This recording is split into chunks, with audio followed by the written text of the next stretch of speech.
Tiene la palabra el diputado por el bloque Hacemos Coalición Federal, Miguel Ángel Pichetto. Bueno, muchas gracias, presidente. Yo le diría a mi colega y amigo Maximiliano que no se preocupe mucho, vivimos tiempos líquidos, un Twitter y un vaso de agua no se le niega a nadie. Así que es una sociedad muy frágil, donde las estructuras, las instituciones en esta etapa de transición están muy débiles. Y bueno, el sistema comunicacional de la modernidad es este. ¿Qué va a hacer? Hay que aceptarlo. Y la pérdida de la verbalidad, de la comunicación oral, del diálogo también desvincula a los seres humanos. Pero bueno, estamos cerrando este debate de una ley o de una mega ley o de una ley importante con numerosos artículos y distintos temas. Muchos temas, quizás demasiados temas, cuando en realidad cuando uno analiza la estructura de la ley, acá hay tres temas trascendentes o importantes. Está la emergencia económica, está la delegación y está el proceso de privatización. Después hay multiplicidad de temas que interesan a sectores, se reforma el Código Civil, no se llama ninguna comisión de juristas, hay un desprecio por los abogados, les gustan los notarios, una profesión en extinción. Pero bueno, esto es la línea y el espíritu de la ley. No estoy hablando mal de ningún escribano. Lo que digo es que es una vieja profesión de la monarquía el notariado. Pero bueno, es importante tener registro, muchachos. ¿Qué quiero decir de la emergencia? Es muy interesante porque hemos escuchado multiplicidad de discursos muy dogmáticos, de defensa de posiciones políticas. Es como si el que nos escuchó durante 3 días dijeron, bueno, ¿dónde estuvieron? Muchos de los que hablaron, ¿qué hicieron? ¿Y dónde estuvieron? El tema de la emergencia económica y la delegación de facultades del Poder Ejecutivo comienza con la Constituyente del 94. Plantea una baja del presidencialismo que tiene la Argentina, tratar de atenuar el hiperpresidencialismo. Sin embargo, lo consolida, lo agranda, porque el decreto de necesidad y urgencia y el marco de la emergencia para abordar todos los temas de la Argentina o la delegación de facultades para el presidente son una característica constante desde el año 2001 especialmente hasta la fecha, de que todos los gobiernos gobernaron en el marco de emergencias económicas, salvo el periodo final, los últimos 2 años de Mauricio Macri, donde dejó sin efecto la emergencia. No aplaudan, es un dato de la historia. Los dos primeros años gobernó con la emergencia. Gobernó con la emergencia que le había dejado el gobierno de Cristina Fernández de Kirchner. En el 2018 la derogó la emergencia y la delegación de facultades. Pero ¿dónde comienza esta historia? ¿Dónde se pudre este sistema? ¿O dónde empieza la crisis más dura que tuvo la Argentina? ¿Por qué no pone un poquito de silencio? Si no es un... Yo los escuché a todos, a las chicas las escuché. Les pido a todas. por favor que respeten al Hablaron diputado, todas. que estamos terminando Hablaron la todas jornada. leyendo, un tema que también conversaba hoy con Leopoldo Muró, que, muchachos, no hay que leer. La obligación es tratar de decir lo que uno piensa y siente. Es fácil venir a leer. La emergencia del 2001, en la crisis del 2001, determina la asunción del presidente Duhalde, y el presidente Duhalde lo primero que hace el 6 de enero instala una emergencia económica, financiera, digamos, de todas las atribuciones que venimos hablando, extensísima, pero fundamentalmente apunta a la modificación del sistema económico en términos de la eliminación de la convertibilidad. Cambia el sistema económico. la emergencia económica de Duhalde, muy amplia, que le permite el proceso de inicio de la recuperación argentina, tenía 22 artículos, 22.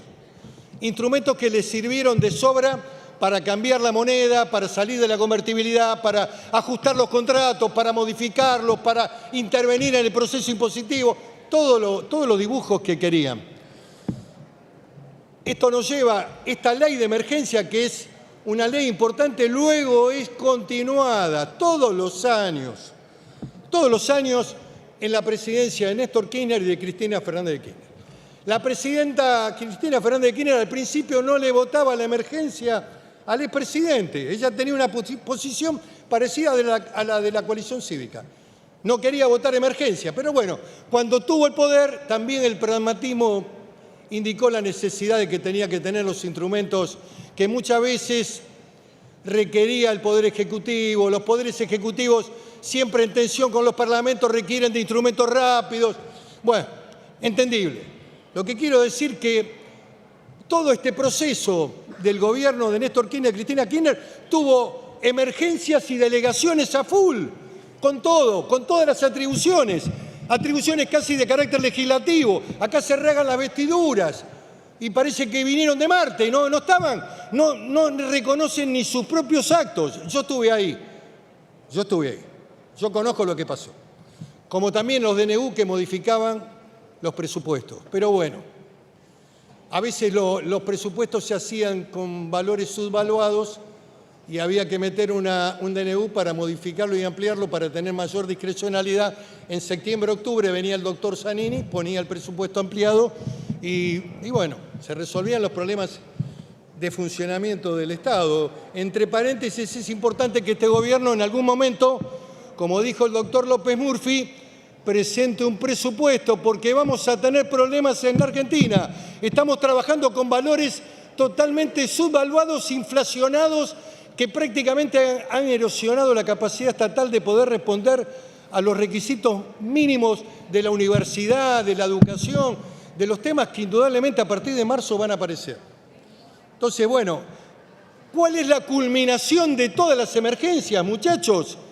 ¿Cuál es el punto culminante de esta historia de la delegación y de la emergencia? El año 2019, diciembre del 2019, 19 de diciembre, que entre paréntesis es lo que debería haber hecho este gobierno, con mucha rapidez haberle planteado, ni bien asumió, al Congreso cuáles eran los instrumentos que requería en el marco de la delegación de la emergencia para asumir los conflictos económicos, responder al fondo, dar certidumbre, rápidamente aprovechar el impacto de su triunfo electoral y haber tenido todos los instrumentos fiscales y económicos.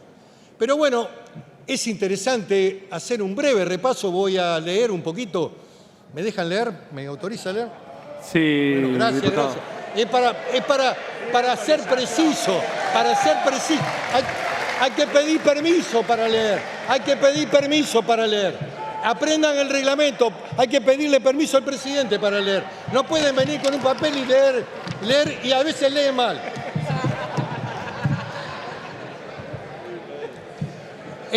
Declaración por un año del señor Alberto Fernández, moderado, por cierto. Hoy está en España, tranquilo.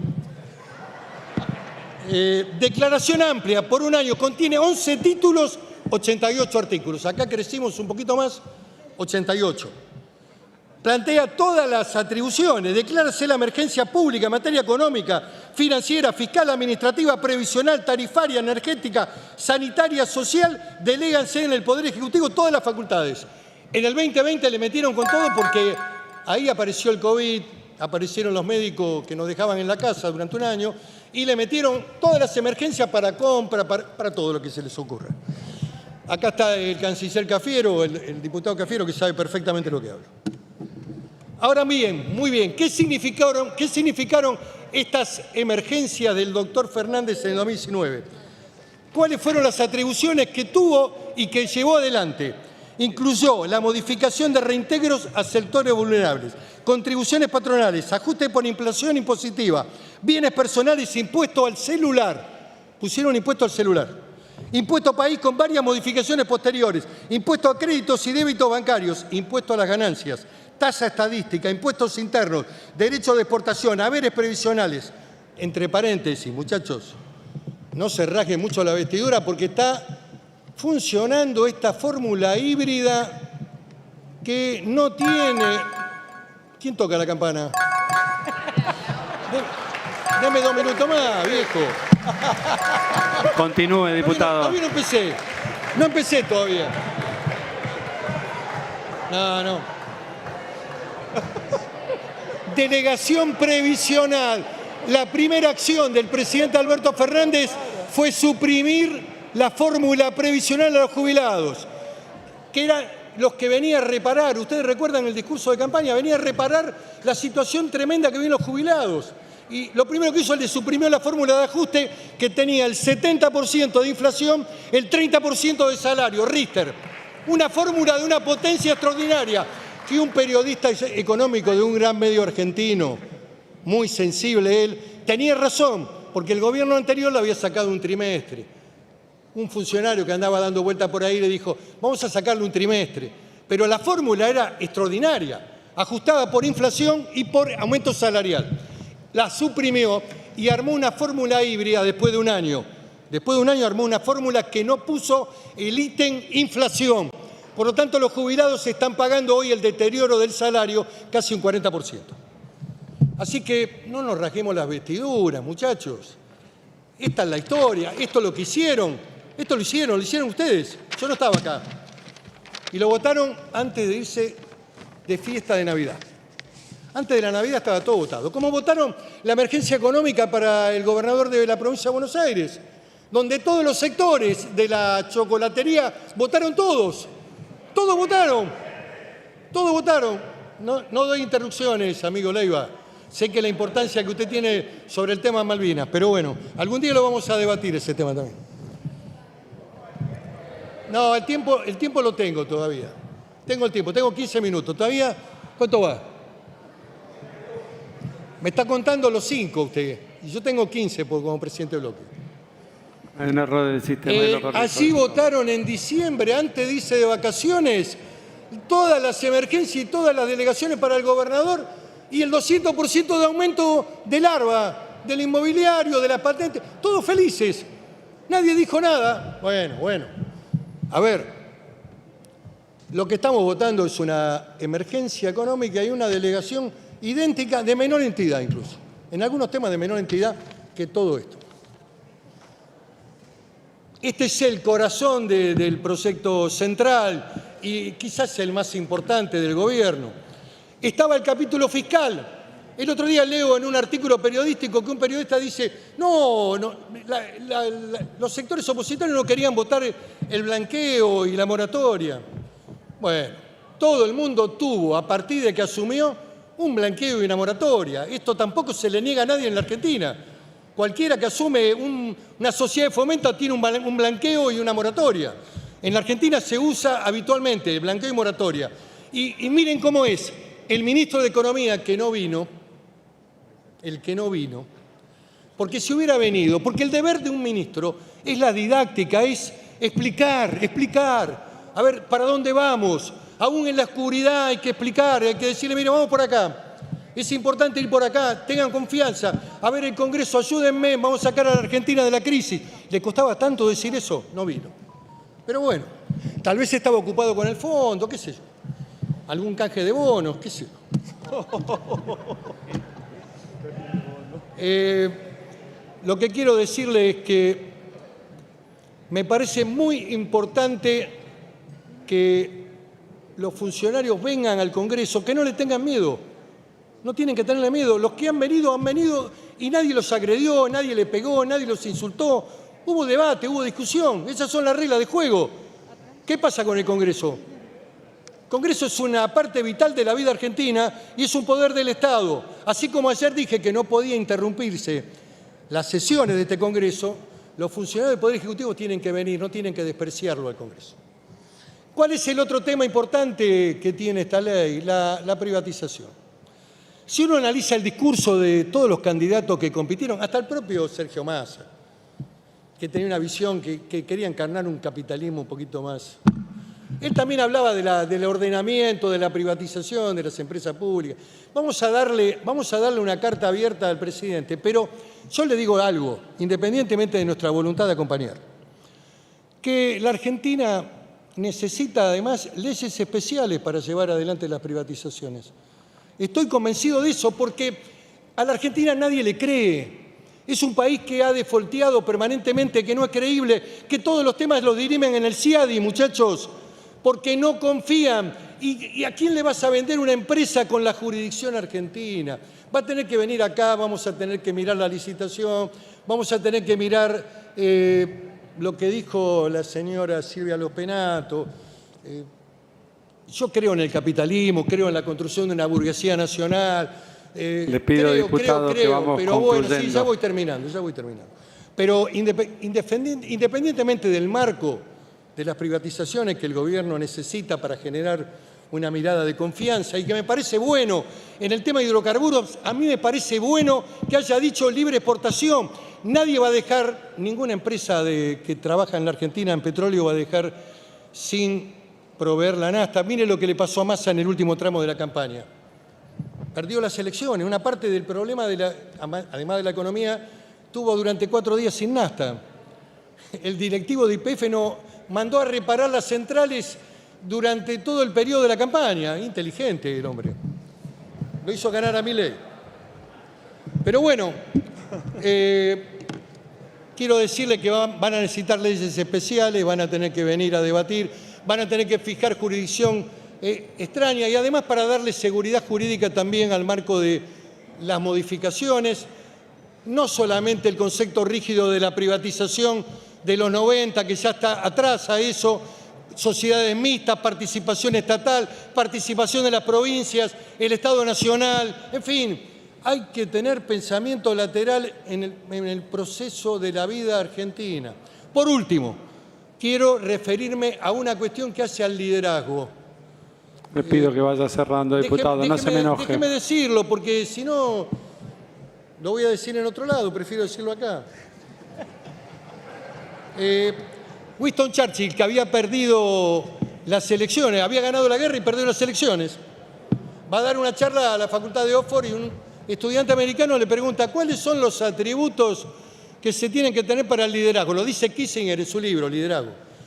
Dice, hay que conocer la historia, Los países son el pasado y también la proyección del futuro. El líder tiene que tener una mirada de construcción, tiene que lograr que la sociedad lo acompañe. No es bueno el mecanismo de la coerción en términos del ejercicio político, la coerción permanente, tratar de doblegar a los otros poderes del Estado, no es bueno. Venimos de experiencias donde hubo confrontaciones con otro poder del Estado, no voy a hacer la historia, todos la saben acá, no es bueno. Me parece que hay que lograr un vínculo de diálogo, de construcción positiva en la sociedad argentina. La sociedad también votó eso, La sociedad votó la búsqueda de la unidad nacional, la construcción de un camino común, de cómo el país crece con el aporte de todos, aún de las miradas diferentes que tienen los hombres del kirchnerismo y del peronismo. Muchas gracias, presidente.